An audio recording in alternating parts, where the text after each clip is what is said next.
Salut les copains, une petite vidéo vite fait. Comme tu sais, je suis pas sur l'eau depuis hier, ça fait quand même plus d'une douzaine d'années que je suis sur l'eau, et souvent sur des bateaux qui n'étaient pas de pavillon français.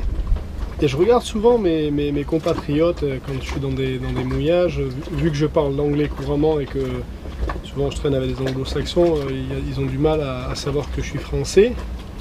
Et là, il est encore arrivé un truc, donc tu vois, je suis à Grenade, il y a très peu de Français, hein. Et à côté de moi, il y a un Français qui est assis, il est devant son ordinateur, il y a un autre Français qui arrive, qui finit une discussion sur, je sais pas, au téléphone ou au Skype en parlant en français. Et là, il y a un autre Français qui vient pour le dire, je fais, ah tiens, vous êtes Français Et le mec, il le regarde, il fait, à peine il le regarde, il fait, ouais. Et il repart dans ce qu'il est en train de faire, tu vois. Genre, ouais, c'est bien, je suis Français, mais je t'emmerde. Et j'ai remarqué qu'on avait une capacité assez extrême à se haïr les uns les autres, quoi. C'est-à-dire que tu vas dans n'importe quel endroit du monde, il y a deux musulmans qui vont se rencontrer, ils vont être contents, ils vont manger ensemble, ça va être les meilleurs amis du monde. Tu prends deux juifs, ça va être la même chose. Tu prends deux espagnols, deux portugais, là, il y a toutes les communautés du monde. Les Français, tu peux y aller, ils se parlent pas entre eux, quoi. C'est assez hallucinant cette capacité qu'on a, et c'est pareil dans le business, tu vois, je trouve ça, on est quand même champion du monde du truc, et là tu regardes les chaînes YouTube, ce qu'on est en train de faire, t'as allez, 100 ou 150 bateaux, voire 200, hein, qui sont des chaînes anglo-saxonnes, qui vivent uniquement du don participatif. Personne ne fait des vidéos ciblées sur quoi que ce soit, c'est souvent des couples, ils sont jeunes, ils font leur vie, les nanas sont en bikini, ils profitent. Les meilleurs gagnent plus de 50 000 euros par mois, les moins bons gagnent 3 à 4 000 euros par mois. C'est une entreprise française qui a financé la Vagabonde. On devrait se dire en tant que Français, mais c'est con qu'ils aient financé pas des Français, quoi, finalement. Et nous, tu vois, grosso modo, aujourd'hui, il y a 3-4 YouTube channels qui essayons de faire des choses. Tu vois, là, il y a Eric Bilot, quoi. Le Eric, quoi. Il vient de finir un tour de l'Atlantique.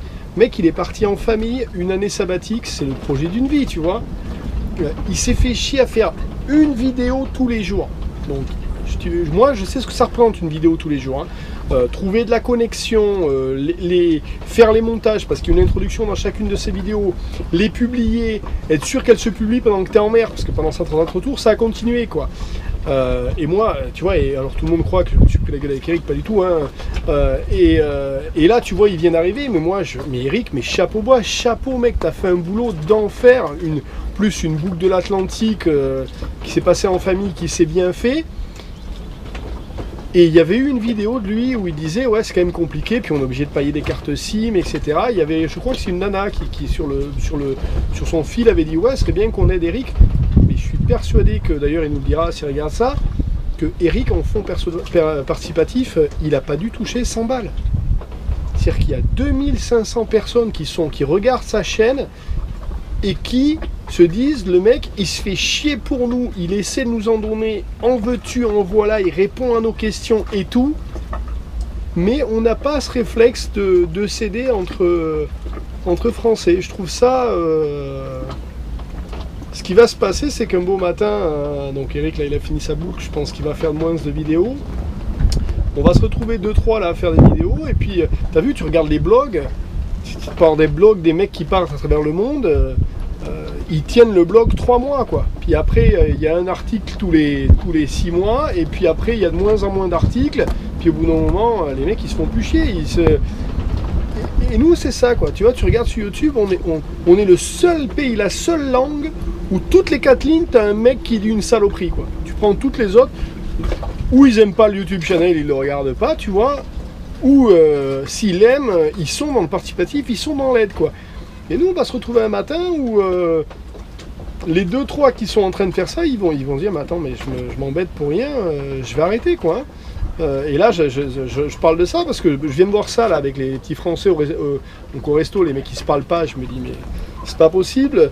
Suite à ça, hier, j'étais avec 2 Anglais, et là, la phrase qui te monte là, qui dit, putain, vous êtes bien des premiers Français. Donc c'est des anglo-saxons, ils disent, ah ben là, c'est la première fois qu'on trouve un Français qui est sympa.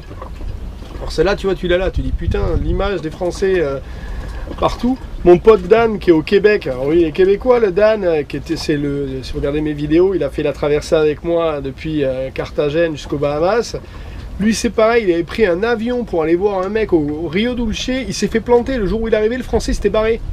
Il m'a dit, tu sais, je vais pouvoir dire au Québec que j'ai trouvé un Français qui était sympa, avec qui je suis resté un mois en bateau, quoi. C'était une... Je me dis, waouh! Et là, ouais, j'avais un gars qui me disait, donc on parlait des cruising guides, il me dit, Steph, faut que tu arrêtes comme ça, parce qu'il me dit, à un moment donné, tu vas plus survivre. Et moi, je lui ai répondu, je lui ai dit, écoute, mec, moi, c'est pas très grave. Il y a un matin, si ça me prend la quinte, je fais un clic, toutes les vidéos passent en privé, elles sont plus en ligne. Je mets mon CV en ligne, je partirai travailler sur un yacht de luxe comme je l'ai fait pendant des années. En un an, je vais payer 5 ans de vie sur mon bateau et puis ce sera fini, tu vois. Et je trouve ça dommage, alors qu'on est le pays où, punaise, on a des écoles de voile, je veux dire, à plus savoir qu'en faire. On a une qualité de l'enseignement de la voile qui est énorme, on a un pays qui est énorme pour la voile.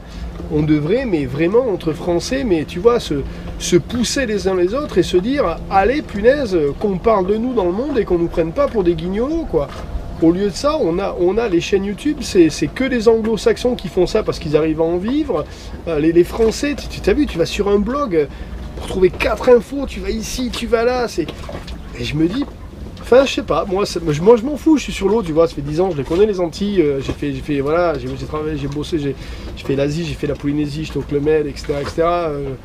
J'ai fait les États-Unis, il y a des endroits que je connais bien et voilà, j'essaie de partager ça, mais je me dis, tu vois, les jeunes d'aujourd'hui, là, il y a un petit couple là, qui essaye de faire des vidéos, ils ont l'âge de la vagabonde, tu vois, et punaise, il n'y a personne qui va aller leur mettre un Patreon, là, allez, on y va, la vagabonde, tu vois, ils font plus de 60 000 balles par mois, ces deux petits jeunes, là, il n'y a personne qui va dire, tiens, allez, je vais filer 2 euros à ces petits jeunes, là, et qu'il y ait 1000 mecs qui le font, ça y est, ils ont 2000 euros, ils peuvent vivre de leur truc, ils vont faire des vidéos, ils vont être heureux comme tout. Non, nous on fait pas ça, nous on se dit ouais, oh, c'est une chaîne de merde, ils sont jeunes, ils ont qu'à se démerder. Ou sinon la réflexion, ouais, celle-là je l'aime beaucoup aussi, c'est... Et allez pas croire qu'il y a de l'émotionnel là-dedans, moi je le dis, je suis vraiment, tu vois, c'est cool, hein. Il y a aussi une comme me dit souvent, on me dit ouais mais tu fais un truc que t'aimes, tu crois pas qu'en plus on va t'aider, quoi. Bon, cette réflexion-là, je l'adore, ça veut dire qu'il faut dire à tes enfants, surtout ne fais pas un boulot que tu aimes, parce que sinon il ne faudra pas te payer pour le faire. On ne paiera que les gens qui se font chier au boulot. C'est aussi bien au contraire, il faudrait qu'on arrive tous à faire des boulots qu'on aime, justement. Tu vois? Bon bref, voilà, si vous êtes français et que vous naviguez en dehors de la France, eh ben, je ne sais pas si vous avez la même conclusion que moi, mais je trouve ça un peu dommage qu'on soit un petit peu, tu vois, ils viennent enlever le mot race au niveau du gouvernement là, du truc, et on devrait réinventer le mot race pour les Français, tu vois, on est une race à part, quoi. Je pense que cet irrésistible peuple de Gaulois, il s'entretue tout seul, quoi. On n'a même pas besoin des autres pour nous exterminer, on s'extermine entre nous, quoi. Donc voilà, donc ouais, si t'es français et que tu voyages un peu à l'étranger, tu vois, allez, j'en fais une dernière. Bon, je vais beaucoup en Amérique du Sud, voilà, j'aime beaucoup ce coin-là. Il faut savoir que les Français en Amérique du Sud, on est considérés comme des mecs qui se lavent pas, qui puent et qui sont pas éduqués. Tout ça parce qu'on est les pauvres du monde. Donc là aussi, il y a des blogueurs qui font des tours du monde en sac à dos de toutes les autres nationalités qui arrivent à s'en sortir. Et nous, on a des backpackers qui tirent la cravate à plus savoir qu'en faire parce qu'ils n'ont pas une thune. Et ils voient arriver nos mecs avec des sacs à dos qui marchent plus ou qui font du stop parce qu'ils n'ont pas les moyens de se payer des trucs et qui puent des aisselles. Et les Français, voilà, en Colombie, un Français, c'est un mec qui pue et qui n'a pas d'éducation. Voilà l'image qu'on a à l'étranger, quoi. Bon, bref, voilà. Écoute, si toi aussi tu te balades un petit peu à l'étranger et que tu as l'impression que je me trompe pas, ben balance un peu. Et puis si tu trouves que je me trompe, balance aussi. Allez les copains, c'était la pensée du soir. Bon, ben, j'espère que la prochaine fois je serai dans un bar et que je verrai les Français, ils se diront bonjour et qu'ils auront envie de se parler, quoi. Allez, à plus, ciao ciao.